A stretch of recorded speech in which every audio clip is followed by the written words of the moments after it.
Hello बच्चों, कैसे हो आप सारे। तो आज हम न्यू चैप्टर स्टार्ट करने जा रहे हैं, वो है इलेक्ट्रोकेमिस्ट्री। तो एक्चुअली में इलेक्ट्रोकेमिस्ट्री है क्या? ये दो वर्ड से मिलकर बना हुआ है, इलेक्ट्रो और केमिस्ट्री। यानी जहाँ पे हम इलेक्ट्रिसिटी जनरेट करें, यानी production of electricity from the chemical reaction. यानी बहुत सारी स्पॉन्टेनियस केमिकल रिएक्शंस होती हैं और उन्हीं केमिकल रिएक्शन से क्या होगा, आपकी इलेक्ट्रिसिटी जनरेट होगी। तो हम इन्हीं के बारे में इस चैप्टर में पढ़ेंगे। क्या होता है सेल पोटेंशियल, क्या होता है, इनके बारे में हम डीपली पढ़ने वाले हैं। एक्चुअली इस चैप्टर से आपका बहुत कुछ सिलेबस इस बार डिलीट किया गया है ड्यू टू, आपको पता है कि कोरोना की वजह से कुछ सिलेबस सीबीएसई ने 25% सिलेबस डिडक्ट कर दिया गया।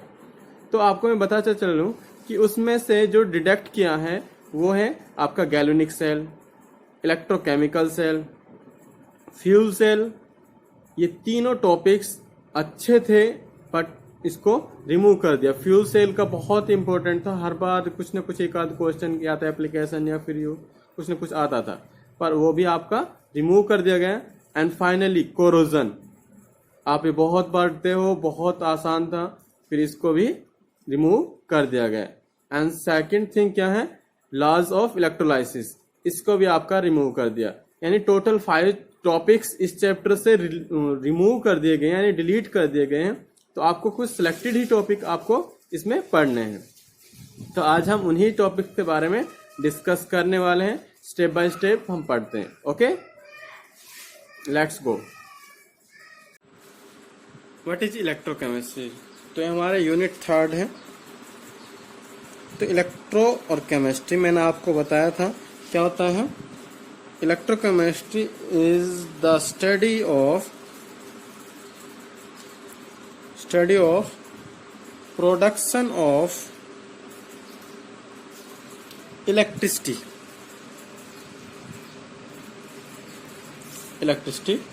From energy released during spontaneous chemical reaction,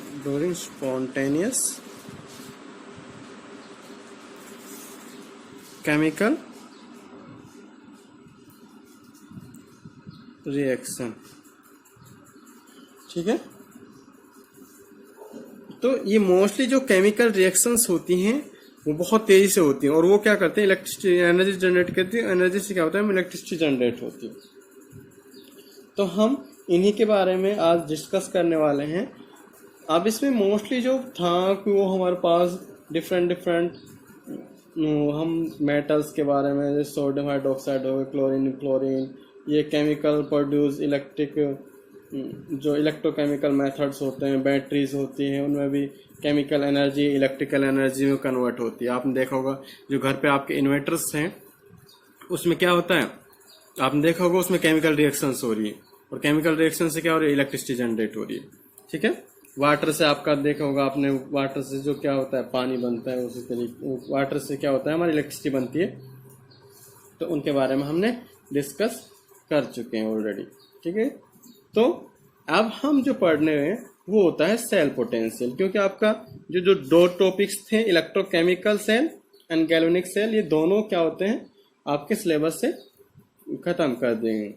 तो क्या होगा, हम पढ़ रहे हैं इलेक्ट्रोड पोटेंशियल या सेल पोटेंशियल। हम पहले पढ़ते हैं सेल पोटेंशियल। एक्चुअल में सेल पोटेंशियल क्या होता है? It is the potential difference, potential difference between the two electrodes of a galvanized cell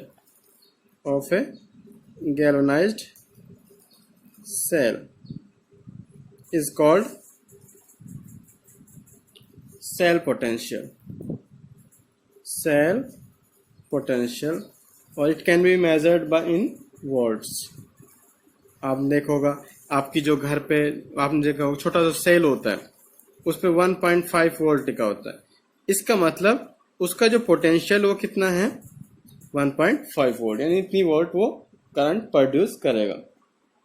ठीक है, और इसी के तर्ज पर हमारा क्या होता है, ईएमएफ होता है, इलेक्ट्रोमोटिव फोर्स। इलेक्ट्रोमोटिव फोर्स होता है, इसका मतलब क्या होता है कि the potential is the difference between electrode potential of cathode and anode, कि जो हमारा कैथोड है पॉजिटिव है और नेगेटिव, कैथोड एंड एनोड हमारा नेगेटिव पॉजिटिव, इन दोनों को हम क्या करते हैं, इनके बीच में जो फोर्स जो देखते हैं उसको क्या बोला जाता है, आपका ईएमएफ ऑफ सेल। जब ये तब की बात है, ईएमएफ तभी बोला जाएगा जब उसमें करंट फ्लो नहीं हो रहा, current does not flow, okay, does not flow. तो हम cell potential is equals to E not of cell, E of cell, और ई ऑफ सेल हम क्या कह सकते हैं, equals to E of right minus में ई ऑफ लेफ्ट। ठीक है, सेल पोटेंशियल, सेल वोल्टेज और ईएमएफ ये सब क्या है, सेम है। सेल पोटेंशियल, ठीक है, cell voltage and third EMF, ये तीनों चीज क्या होती है, सेम होती है। ठीक है, कंफ्यूज मत होना, कहीं कोई पूछ ले सेल पोटेंशियल क्या होता है, सेल वोल्टेज क्या होती है, या ईएमएफ क्या होता है, ये तीनों चीज सेम ही है। ठीक है, तो क्या होता है, the tendency of electrode to lose और to gain electrodes when in contact with a solution of its own ions is called electrode potential.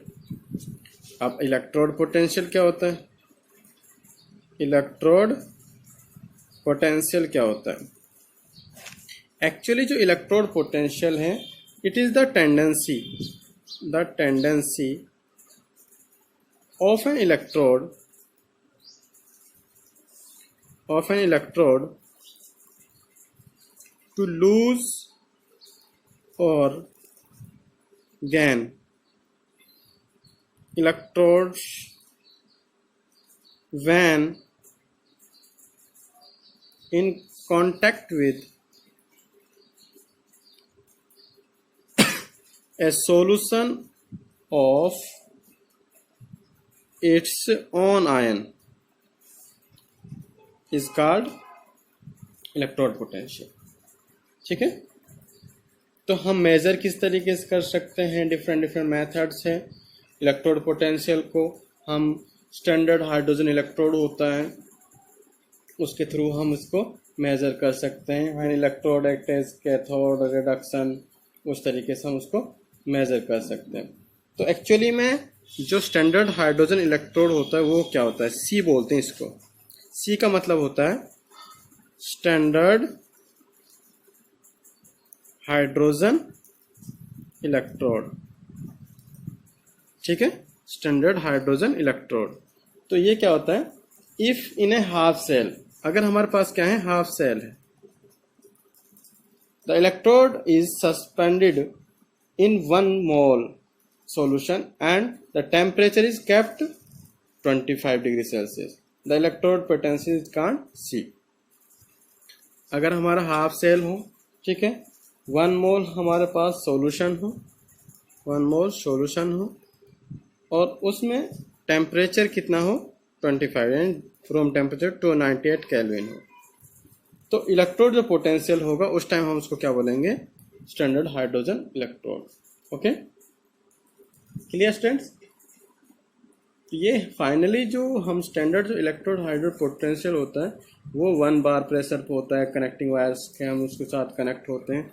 मान लो हमारे पास ये क्या है, इसमें 1 मोल हमारे पास क्या है, HCl है, मान इसमें हमारे पास एक इलेक्ट्रोड है, इसको हमने कनेक्ट किया है, इसमें हमने हाइड्रोजन है एट 1 बार प्रेशर।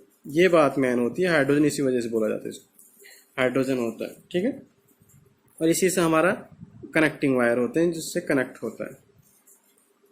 ठीक है, कनेक्टिंग वायर है। तो यहाँ क्या हो रहा है कि यहाँ final divided platinum coated particles होते हैं, और उसी के अकॉर्डिंग हम ये C को रिप्रेजेंट करते हैं। ओके, तो इसकी इक्वेशन क्या होती है, H पर एक इलेक्ट्रॉन लीज किया और हम क्या लिखते हैं हाफ H2, या फिर हम हाफ H2 ना लिख के सिंपली हाइड्रोजन लिख सकते हैं, ठीक है। बट हाइड्रोजन एग्जिस्ट नहीं करते, इस वजह से हम क्या लिखते हैं H2 फॉर्म लिखते हैं। Clear students? तो आज की वीडियो में हमारा इतना ही। Thank you guys. You can also subscribe my channel and also like my video, comment and share. Okay, thank you. Have a nice day.